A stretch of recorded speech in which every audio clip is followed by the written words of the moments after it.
estar aquí, por conectarse. El día de hoy vamos a ver otra parte de los milagros de Jesús.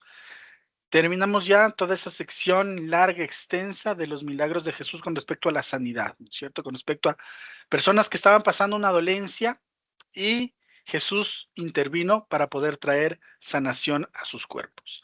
Ahora entramos en otra parte, en otra sección de los milagros de Jesús que tiene que ver con el control del clima, esos milagros que tienen que ver con el entorno, con el contexto, ¿sí? Y para eso, pues, les invito a que podamos abrir nuestras Biblias en el Evangelio de Mateo, capítulo 8, versos 22 al 27. Yo estoy en la Nueva Traducción Viviente y dice así: Jesús le dijo, sígueme ahora, deja que los muertos espirituales entierren a sus propios muertos.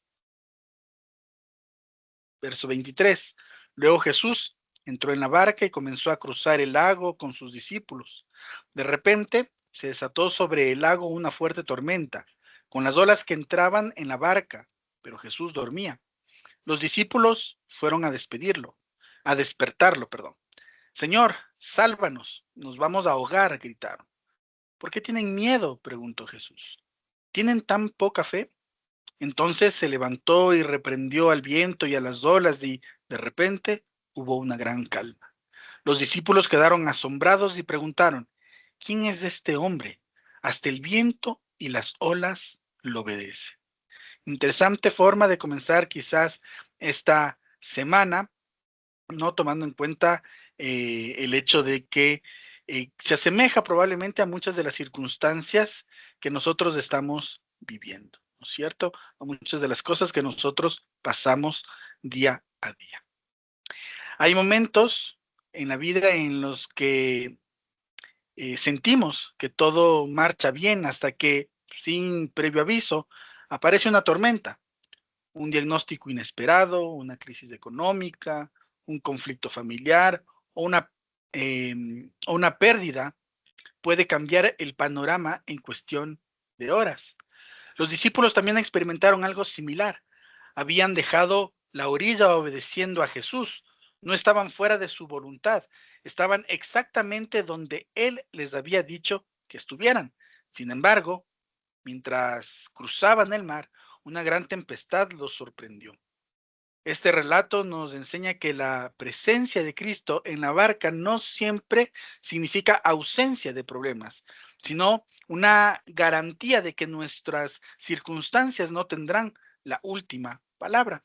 Y para eso he preparado 5 puntos que quiero compartir con ustedes. Y el primer punto dice, la obediencia no elimina los desafíos. Y eso lo podemos constatar un poco entre lo que dice el verso 22 y 24.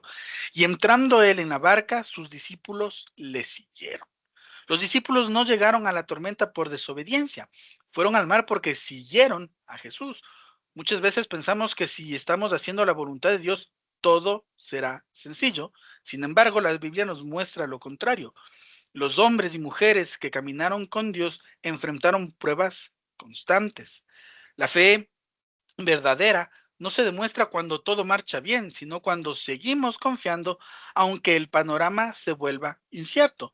Y lastimosamente muchas de nuestras congregaciones sí tienen esta recurrencia, este discurso en cuanto a, en cuanto a considerar que si mi vida va bien es porque estoy a cuentas con Dios, es porque literalmente oro todos los días, porque eh, sigo las costumbres, la tradición, la norma. ¿Cuántas veces quizás hemos escuchado a personas de que perdió el trabajo, debe estar en pecado o cosas por el estilo? Este pasaje nos muestra justamente lo contrario. El hecho de que uno decida seguir a Jesús no significa necesariamente que los problemas van a desaparecer, sino más bien que probablemente estas circunstancias son justamente el escenario perfecto para que nuestra fe pueda ser puesta en marcha. Y aquí viene el principio que quiero compartir con ustedes.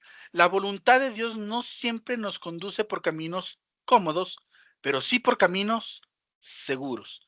Yo le tengo un miedo y un pavor a volar. Y claro, cuando reflexiono de dónde viene este miedo, probablemente nace de esta idea de que no estoy bien con Dios, de que no cumplo su propósito, de que no soy quizás el cristiano, el líder, el profesional que Dios quisiera. Y cuando me subo a un avión siento que literalmente algo va a pasar. Esto me ocurrió en el último viaje que tuve la oportunidad de hacer en avión. Y cuando ya estaba en el avión era el hecho de simplemente confiar. Confiar en que Dios va a sostenerme a mí, a mi esposa y a mi hija. Es confiar en que Dios no pretende actuar desde el castigo, sino desde la oportunidad de que nosotros podamos siempre estar conscientes de que podemos ser mejores cada día. El Evangelio de Juan, capítulo 16, verso 33 nos dice, en el mundo tendréis aflicción, pero confiad, no he vencido, yo he vencido al mundo, nos presenta el apóstol Juan frente a las palabras que dijo Jesús. En el mundo vamos a tener muchas batallas, vamos a tener problemas cuando estemos conduciendo, ¿no? Un tráfico tremendo, vamos a tener problemas en el trabajo, compañeros que quizás no tienen las habilidades para poder ejecutar las cosas en equipo o que de alguna manera probablemente nosotros vamos a toparnos con personas en el trabajo con las que no congeniamos muy bien por diferencias en la personalidad u otras cosas. Vamos a tener conflictos en el hogar y eso no significa que literalmente estamos haciendo malas cosas. La llamada de Jesús es que confiemos porque Él ha vencido al mundo. Hechos capítulo 14, verso 22 nos dice, es necesario que a través de muchas tribulaciones entrenemos en el reino, perdón, es necesario que a través de muchas tribulaciones entremos en el reino de Dios. Vuelve nuevamente en este aspecto el apóstol Lucas, autor del libro de los Hechos, a mencionarnos que vamos a pasar por tribulaciones. No es algo desconocido, la promesa no es, cree en mí, asiste a la iglesia, lee la palabra y todos tus problemas van a desaparecer. Lo que nos asegura es que vamos a tener problemas. Sin embargo, dentro de ese actuar, dentro de ese contexto de muchos problemas, está el poder confiar en Dios. No interpretes las tormentas como una señal automática de que Dios te ha abandonado o de que tomaste una mala decisión. Eso me pasa muchísimo a mí. Por ahí me enojé o alguna cosa y de repente veo que ya no llegan clientes de la fundación, personas a hacerse atender y comienza a bajar y digo, no, no, no, es que hice mal y Dios está castigando. Vuelvo y repito, no debemos interpretar las tormentas como una señal automática de que Dios nos ha abandonado producto de una mala decisión. A veces las pruebas llegan precisamente mientras caminamos en obediencia y es para probar justamente nuestra confianza en el Dios en el que creemos. El segundo punto que quiero compartirles con ustedes dice, lo que parece silencioso no es ausencia. En el verso 24 vemos que hay esta anécdota y esta puntualización de que Jesús dormía. Dice ahí, pero él dormía, ¿no? La imagen es sorprendente. Mientras los discípulos luchaban contra las olas, Jesús dormía. Para ellos parecía indiferencia. Para Jesús era confianza absoluta en el cuidado del Padre. Muchas veces Dios parece guardar silencio en medio de nuestras crisis. Oramos y no vemos respuestas inmediatas. No sé a cuántos de ustedes les ha pasado eso. A mí me pasa muy seguido. Clamamos y las circunstancias parecen empeorar. Sin embargo, el silencio de Dios nunca significa un abandono. Él sigue presente incluso cuando no entendemos su actuar. Algo que he aprendido como psicólogo es el hecho de que todo comunica. Y algo que solemos decir quizás a los pacientes, clientes, consultantes, es que incluso el silencio nos quiere decir algo. Y ahí es cuando deberíamos nosotros reflexionar frente a, si yo siento que Dios ha guardado silencio, ¿qué es lo que me quiere decir con ese silencio? Porque es imposible no comunicar. Todo el tiempo estamos comunicando y si fuimos creados de imagen y semejanza de Dios, incluso Dios en el silencio está comunicando algo. Y aquí viene el principio que quiero regalarles a ustedes en esta mañana dentro de este punto.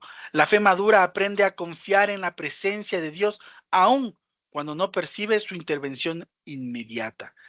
Y esto muchas veces fallamos. Creo que yo soy una de las personas que fallo muchísimo en esto, en donde mi fe está más pendiente de esos elementos sobrenaturales que simplemente confiar, aun cuando yo no pueda ver la intervención inmediata de Dios en aquello que estoy pidiendo.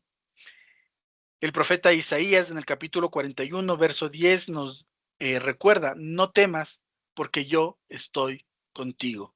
Esa era la promesa que Dios le había dado al pueblo, de no temer.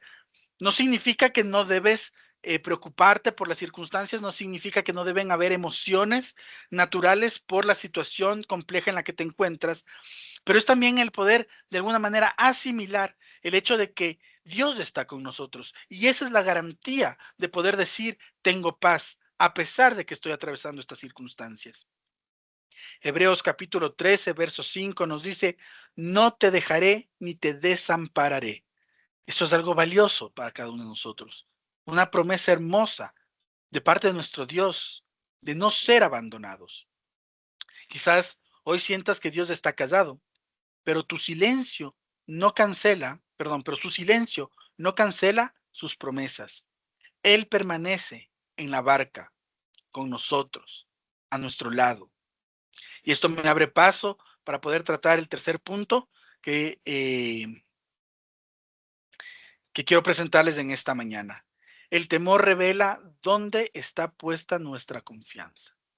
Repito, el temor revela dónde está puesta nuestra confianza. El verso 25 dice, Señor, sálvanos, que perecemos. En la Reina Valera dice esta versión. Los discípulos eran pescadores experimentados. No era la primera vez que ellos se enfrentaban a una tormenta. Ellos sabían perfectamente el clima, sabían perfectamente cómo resistía la barcaza, cómo era la forma de las olas y qué posición quizás colocar el barco para que justamente las olas no lo afecten. Ellos tenían ese conocimiento. Así que los discípulos eran pescadores experimentados dentro de este sentido. Conocían el mar. Sin embargo, la tormenta los llevó al límite de sus recursos. Cuando las fuerzas humanas se agotan, corrieron donde Jesús. El miedo tiene una manera especial de mostrar qué tan profunda es nuestra confianza en Dios. Ojo, el miedo tiene una manera especial de mostrar qué tan profunda es nuestra confianza en Dios. Cuando todo está bajo control, creemos tener fe. Cuando perdemos el control, descubrimos cuánto dependemos realmente de Él. Y aquí viene este pilar, este siguiente principio dentro de este punto que quiero compartir con ustedes. Dios permite situaciones que superan nuestras capacidades para recordarnos que nuestra seguridad final descansa en Él. Les repito, Dios permite situaciones que superan nuestras capacidades para recordarnos que nuestra seguridad final descansa en Él. No sé qué situación estés pasando tú, no sé si estás atravesando una situación compleja y tú dices, bueno, ya no puedo más, ya no aguanto más, ¿hasta cuándo voy a seguir con esta situación? Y probablemente Dios permite esto para que justamente reconozcamos que dependemos 100% de Él. El Salmo 56:3 nos dice, en el día que temo, yo en ti confío. Y el Proverbios 3:5 dice, fíate de Jehová de todo tu corazón. Debemos depender y confiar en Él, a pesar de las circunstancias que estamos atravesando. El temor puede convertirse en una puerta hacia una dependencia más profunda de Dios si aprendemos a llevar nuestras angustias a Cristo. Ojo, el temor puede convertirse en una puerta hacia una dependencia más profunda de Dios si aprendemos a llevar nuestras angustias a Cristo. Con esto quiero dar paso al punto 4 de esta mañana. Antes de calmar la tormenta, Jesús trata el corazón. Lo vemos en el verso 26 cuando él pregunta, ¿por qué teméis, hombres de poca fe? Uno diría que es una pregunta muy confrontativa, pero justamente es desde esta reflexión de dónde está el temor. Si realmente dicen que yo soy el Hijo de Dios, ¿por qué temen? Deberían tener fe de que mi Padre no permitiría una tormenta en la que yo perezca. Sin embargo, los discípulos estaban de alguna manera contrariados, preocupándose más por la nube que confiando en quién estaba dentro de la barcaza. Jesús no comenzó reprendiendo al viento, primero habló con los discípulos.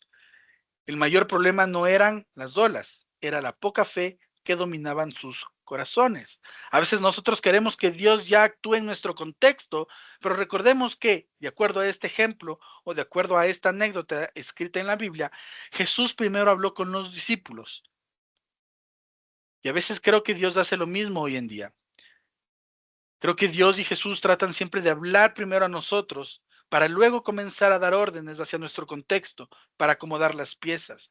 Así que la pregunta es, ¿qué es lo que Dios quiere decirte en esta mañana? Pues repito, el mayor problema no eran las olas, sino la poca fe de los apóstoles, de los discípulos que estaban en la barca.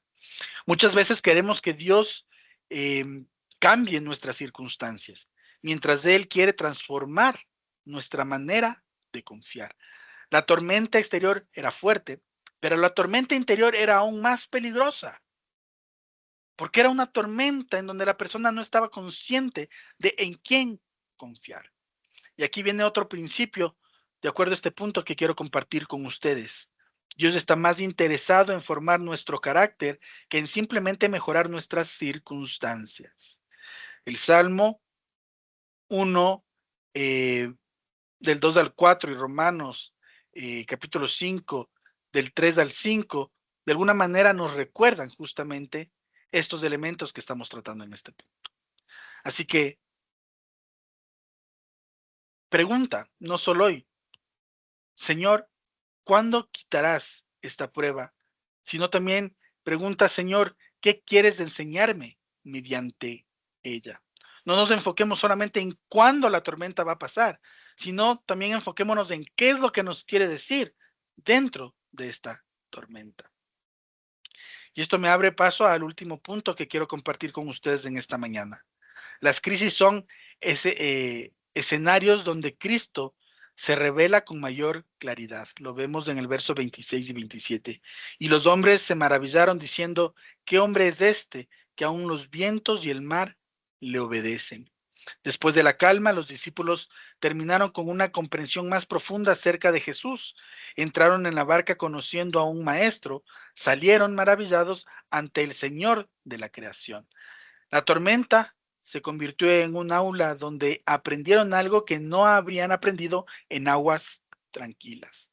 Muchos descubrimos aspectos del poder, la fidelidad y la gracia de Cristo precisamente en los momentos más difíciles de nuestra vida. Y aquí otro pilar para nuestra fe. Las tormentas pasan, pero las revelaciones acerca de Cristo permanecen. Job capítulo 42, verso 5 dice, de oídas te había oído, mas ahora mis ojos te ven. Cuán importante sería para nosotros justamente profundizar o más que profundizar, mencionar esta frase desde el corazón. De oídas te había oído, mas ahora mis ojos te ven. Filipenses 3:10 dice, a fin de conocerle. Nos recuerda justamente este aspecto. ¿Cuál es el fin? El poder conocerlo, no solamente en su poder, sino en intimidad. Tal vez Dios no permita esta temporada para destruir, no permita esta temporada para destruirte, sino para mostrarte una dimensión de su carácter que aún no conocías.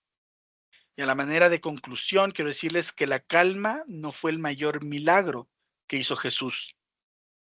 El mayor milagro de esta historia no fue que el mar se calmara. El verdadero milagro fue que los discípulos descubrieron quién estaba en la barca con ellos. Las tormentas vienen y van. Algunas duran horas, otras meses, incluso quizás años. Pero si en medio de ellas llegamos a conocer más profundamente a Cristo, habremos ganado algo que ninguna persona podrá quitarnos. Así que les dejo estas preguntas. ¿Estás atravesando una tormenta que amenaza tu paz? ¿Has confundido el silencio de Dios con abandono? ¿Necesitas volver a confiar en aquel que tiene autoridad sobre los vientos y las olas? Hoy Jesús sigue estando en la barca. Y aunque las olas se levanten, su voz sigue siendo más poderosa que cualquier tormenta. Padre, gracias te doy por esas tormentas que estamos atravesando. Hoy en un día en donde hay un lindo sol, hay un cielo despejado, pero probablemente en lo profundo de nuestro ser estamos atravesando circunstancias complejas, una tormenta indescriptible que nos está carcomiendo toda esperanza, toda energía. Yo te pido que si estamos atravesando esto y estamos sintiendo tu silencio, no lo asociemos con abandono, sino que podamos reconocer que aún en el silencio tú estás tratando de decirnos algo, que nuestra confianza sea mayor en ti, que podamos nosotros reconocer que esta barca no se va a hundir porque estás con nosotros. Y lo más importante, te pedimos que tú nos concedas la gracia de poder enseñar esto a otras personas, a otros que están quizás atravesando lo mismo o que están atravesando tormentas muy diferentes, pero que necesitan reconocer que si tú estás con nosotros, hay esperanza. A ti sea toda la honra y toda la gloria. Por los siglos de los siglos oramos. Amén y amén.